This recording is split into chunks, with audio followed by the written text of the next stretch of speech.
ওনাকে যদি আপনি স্বামী হিসাবে মানেন মামুনি, তাহলে জোরে একবার বলেন আলহামদুলিল্লাহ। বলেন। আমি মানি না। সব কিছু হয়ে গেছে, অনকন মানি না, তাহলে কেমন হইব?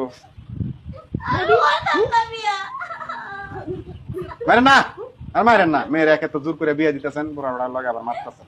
মারেন না মামুনি। জামাইয়ের অনেক টাকা পয়সা আছে, কান্নাকাটি করেন না। আমার তো বাবা এই দুনিয়া মাইয়া দিও না। একদম চুপ, আমি যেটা করে শুনবি একদম নাই। মা তুমি পরে সাথে দাঁত লগে দিবা, আমি তারই বিয়া করবো। ওর কাছে তো দিয়ে বসলো অন্য কোথায় দিয়ে চুপ। বলেন বলেন বলেন বলেন আলহামদুলিল্লাহ বলেন বলেন। মা এবং করো না মা, তুমি আমার মা। আরে আপনার একটু বুঝান না, দিকে তামসা দেখতেছেন, বুঝান একটু মেয়েটারে। তুমি এত আমার একটু বুঝা না। যাতে মা বাবা বুঝা না। এই চুপ থাক। বলে বলো মামুনি, বলে বলো। সাইন দিচ্ছ, টিপস হয়ে দিচ্ছ, সব হয়েছে, খালি আলহামদুলিল্লাহ বলে আলাম। দিয়ে দিবি আমি আর কবুল ফোন লাগবো না। 15 লক্ষ টাকা কাবিন ধার্য করিয়া 10 লক্ষ টাকা উসল স্বর্ণ বাবদ 5 লক্ষ টাকা বাকি রাখিয়া আব্দুল মান্নান সাহেবকে যদি তুমি স্বামী হিসাবে মাইনা থাকো, দূরে একবার বলো আলহামদুলিল্লাহ। মা বলো বলো।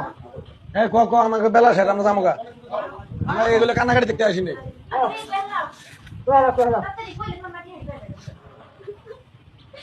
আল ফল কেউ কথা কেন না, তুমি শেষ কইরা দিলা। আল ফল কেউ কথা কেন না। দেখি মামুনি বলেন বলেন আলহামদুলিল্লাহ বলেন। কান্নাকাটি করে লাভ নাই। আমার কত দেখতে আপনার মেয়েরা রাজি করেন, তাড়াতাড়ি রাজি করেন। বলেন বলেন মামুনি, কবুল বলেন।